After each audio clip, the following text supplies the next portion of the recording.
Hey guys, Matthew here, and today I'll be bringing you Act 2 of the How to Act series. So basically, Act 2 and Act 3 are some of the longest acts for the newer players simply because there is so much going back and forth for different items. You'll have to go, tons of times to different places, and people can simply get very lost and end up spending, upwards of an hour on the second act, while in reality, it shouldn't take really much, really any more than, 20 minutes, even faster sometimes, given good layouts and good reads, and maybe like a movement speed on your boots. Anyways, like around 20 minutes is good enough. So for the layout for Act 2, you'll start in the southern forest after killing Mervale. Just hug the upper wall, and that will lead you straight to the forest encampment every single time, without fail. Once you make it to the forest encampment, make sure you have a portal scroll and head into the old fields. Once you are in here, just follow along the road and you will find, basically in this layout, I know this one.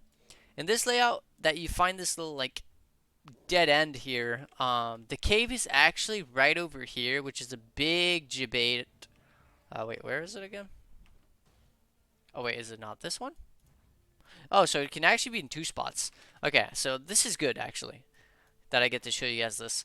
So whenever you're actually following the road and it leads you to some water with some dead end over here, the cave is actually either going to be here, which you will not see from the entrance, which can be, very annoying and for backtracking. So make sure to check that. But otherwise, just follow on the road and you'll find it pretty easily. Drop your portal scroll, head back on the road, and head to the crossroads.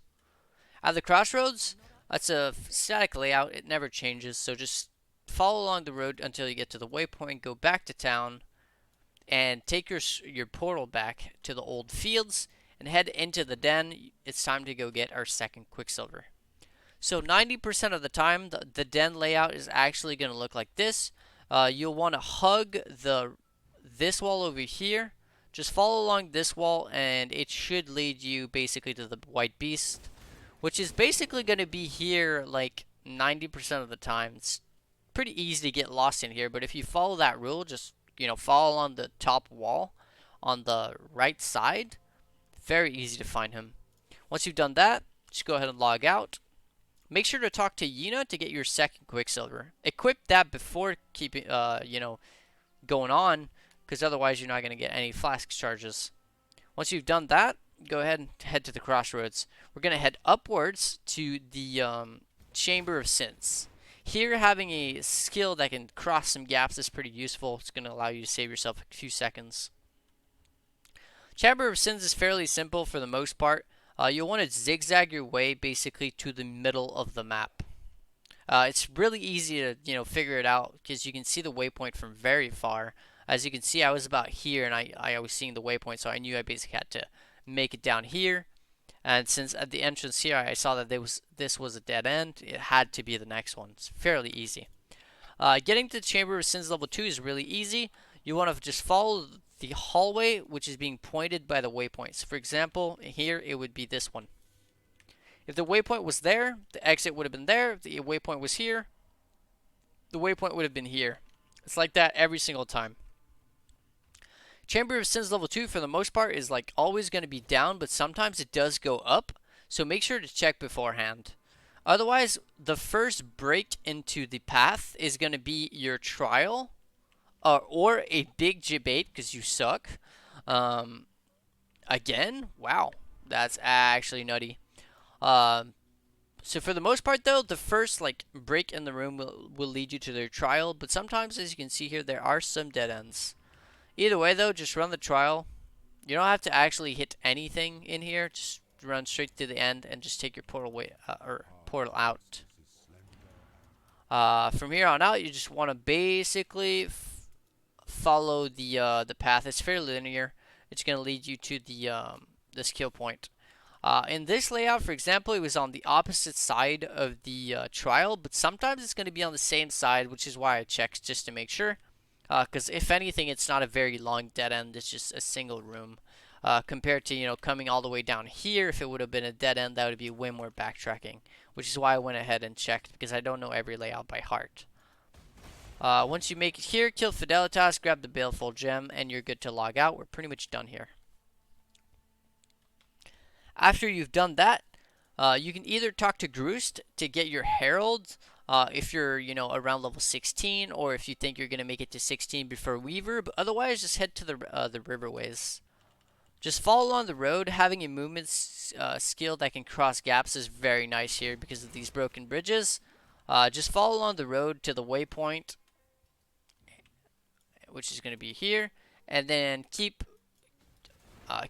going along on the road until you make it to the Western Forest. Or sorry, yeah, the Western Forest. Western Forest is the exact same. Just follow along the road until you make it to the waypoint. And once you've made it to the waypoint, basically on the opposite side of the road of where the waypoint is will be Weaver's Chamber. So for example, in this layout, the waypoint is here, which means on the other side of the road is going to be Weaver's. It's pretty easy to know if you're actually getting close to her, to the Weaver's Chamber, because there's going to be some spider webs on the trees and on the floor. So if, for example, I was to keep going down, right? And I get to the point where there's no longer any spider webs on the trees, that means I went down too much. So I can head back up. I start seeing spider webs again, which means if I hug this wall, it's going to bring me to the Weaver's Chambers. The Weaver's Chambers, for the most part, is fairly linear. It's going to either go up or down to where the opposite side of where the entrance was. So for example, in this one, my entrance is here, the opposite side is basically here, but it could have also been, around here, but there was a dead end here, so I knew I had to go upwards instead of downwards.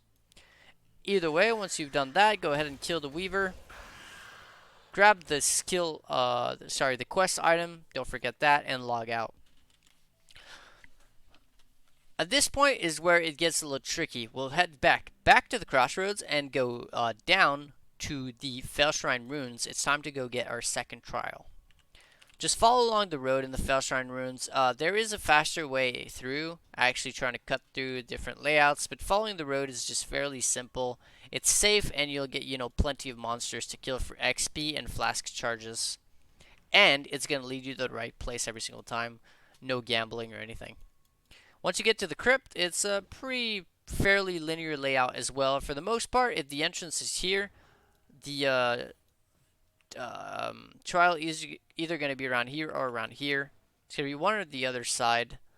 So since this here was a debate, that means my trial is probably somewhere around here.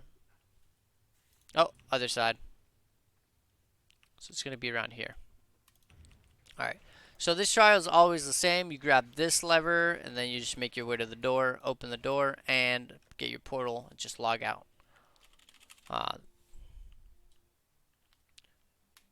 Afterwards, we'll head back to the crossroads again, because it's time to start taking care of the bandits. We'll head up this time around, because we're going to the Broken Bridge. Go ahead and follow along the road for the Broken Bridge. It's the same as the other ones. It's just fairly, easy to just follow on the road. It's going to give you plenty of XP because there's a ton of mobs, and there's no gamble or anything like that. That being said, it is not the fastest way every time. Go ahead and kill Creighton if, your build is, require you to kill Creighton. Otherwise, keep Creighton for later. Pick up the quest item, don't forget that, and then just simply log out again. We're actually finally done with that entire part of the Act 2. Now is only the second part left. So we head to the riverways, and actually, on the opposite side of the road of the waypoint will be a broken path in the roads. If you follow along this path, it's going to bring you to the wetlands where Oak is. Just the wetlands is fairly simple. Just follow along the river, and that will bring you to Oak every single time. Oh, it seems in this layout I already killed him. Oops. Anyways, after killing Oak, grab the quest item and basically get out of the encampment. Once you've done that, head to the opposite direction of where the entrance was. So, for example, it's going to be here. And then just head straight, just head in a straight line, and that will lead you to the waypoint every time. Once you're at the waypoint, just head back to the Western Forest. It's time to go help Alira. So it's the same here. When you're walking down the road, at some point you'll see a break in the path. So for example here, the break in the path is right alongside here. So if I follow this break in the path, it's going to lead me to Alira, as you can see right here. Go ahead and help Alira or kill her if you decide to go 2 skill points. I personally recommend going Alira with any single build on any character when it comes to very early in the league, because making sure you are capped on elemental resistance is relatively hard given the fact that we're rushing through and barely IDing any rares and stuff. So getting enough resistances can be hard, and getting that 15 is pretty huge. The mana regen is also useful, I guess, and the critical strike multiplier can be good for some builds but useless for others. Head back to the road from here, and then you'll just follow the road all the way down to the skill point quest, which is going to be to kill the Captain Artery. Once he's dead, pick up the quest item he drops. Go ahead and put it in here, and then you can log out. We're done here. At this point, you can decide of 2 things: either go back to Act 1 to get that skill point, or you can just keep going on and you'll come back later anyways. It's your choice to see if that 1 skill point is very important. Go back to the wetlands, and from here on out, head to the Val Runes. The Val Runes is one of the most annoying layouts in the game, but for the most part, it is just an S. So just zigzag through until you find your way through. There is like some mathematical, like some actual layouts behind it, but for the most part, that's the best advice I can give. Is just wiggle your way through, in and out, and eventually, well, you'll make it through after hitting maybe 1, 2, 3, 20 dead ends. You really won't know until you actually start heading in. So for example, though, here, I know that after hitting basically, well, I wasn't really paying attention here, but okay, that's very loud. But in reality, the moment you hit that first wall when you're trying to head up, sorry about that, really. The moment you hit that first dead end, that first wall, it's okay to keep looking, but the moment I hit that second one, you should get the cue that it's not going to be up in this layout unless it's way further. So as you can see, hit dead end, dead end. If there was been another room here, it's not worth checking. This one's fairly far away though, so it could have been that one, because like I said, it is an S every time. But it doesn't seem to be, it didn't seem to be far enough. So at this point, after seeing this kind of conclusion, if you want to call it that, with my layout, I am fairly certain that I know how to make it to the end without fail, as you can see. So how did I know that it was going to be here after just these like 2 dead ends? Because like I said, it's going to be an S shape, right? So for example, this one was a little bit weird, a little bit of a weird one, but for the most part, it's kind of an S, I guess. Either way though, as you can see, I hit the first dead end and the second dead end. Then when I went to go to the other side to do my S on the other side, I hit another dead end here. So I knew for a fact that the moment I get into this room, if there's a wall here, that means I have to go down here and it's going to be over here every single time. But that's just something that comes with practice. The Northern Forest, for the most part, you just want to hug the upper wall. It does lead you to a dead end here, but if you just keep hugging the wall, it's going to bring you to the caverns. We're not too worried about the dread ticket. It just gives you refund skill points, not that useful early. The caverns is basically just a straight line. There's a few dead ends you can get caught on, but as a rule of thumb, just keep going keep going forward. If you ever have to go backwards, that means you're probably heading into a dead end. But so long as you're heading forward, you'll make your way to the waypoint fairly easily. Once you get here, though, the second part of the caverns is super annoying, because basically the exit is in one of the 3 corners. So it could be here, here, or here, and there's no real way of knowing unless you've ran this thousands of times and you're a god at reading the layouts. Otherwise, though, it's just trial and error. I always look at the right side first because it's the closest, And then I'll look at the top side, and as you can see here, we found at the top side. Once you make it to the ancient pyramid, it becomes a little bit easier, honestly. You'll just want to basically go to the opposite side of wherever the entrance was for you, and that's going to be where the exit's going to be. This layout, though, this is like super weird. Kind of layout you rarely ever see. But for this one, it seems that it just didn't feel like being here. It felt like being here. So that was a bit of a weird one. Either way, though, after the first, you know, level of the ancient pyramid, it's always just going to be in a straight line across wherever you started. So, for example, if the entrance is here, I know for a fact that the exit's going to be right around here. Yep. And then here we are. This is the Act 2 boss. So we'll go ahead and kill him.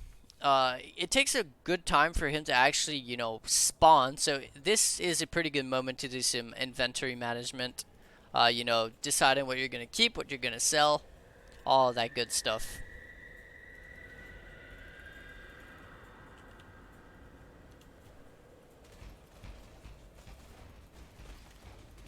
So yeah, we don't really do any damage with, charge dash, but that's okay. The animation of him actually dying and this freaking door opening takes forever. So I'd recommend after you loot the items to just simply log out. What this allows you to do as well is actually come back into the Act 2 town where you'll be able to pick up any quest reward that you haven't picked up yet.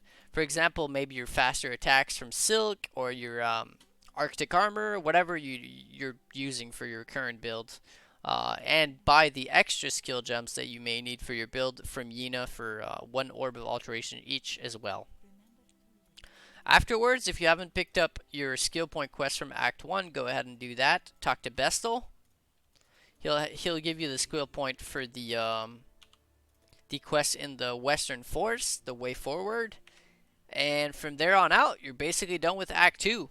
You've actually completed the 2 trials in the Chamber of Sins and the Crypt. You've done the Bandits. We've helped Alira. We've done the Weaver. We've done the Den for our second Quicksilver, and we've head on out to the end of the act, and we actually get dropped in the city of Sarn, which will be the start of Act 3. There'll be a video on Act 3 fairly soon.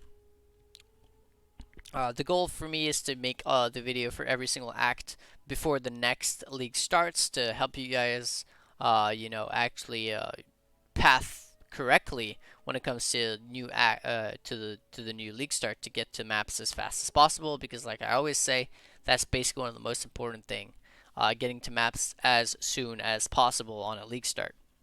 That being said, learning the layouts and being able to read the layouts comes down to a lot of luck earlier on, and as you get better and you keep running the layouts over and over and over again, it becomes muscle memory, and you start to realize that you're in a certain layout seed given certain things you'll see with your eyes or on your map. But that comes with practice. Layouts is one of the most important thing, but without any practice, the most important thing is simply to be able to know where you want to be at what point. And the pathing I just gave you guys for Act 2 is the most efficient and the one that is used by all the racers, basically. So, hopefully you guys learned a little something. Hopefully you enjoyed. And that's going to be Matthew signing out until the Act 3 video. Hopefully you enjoyed. And peace out.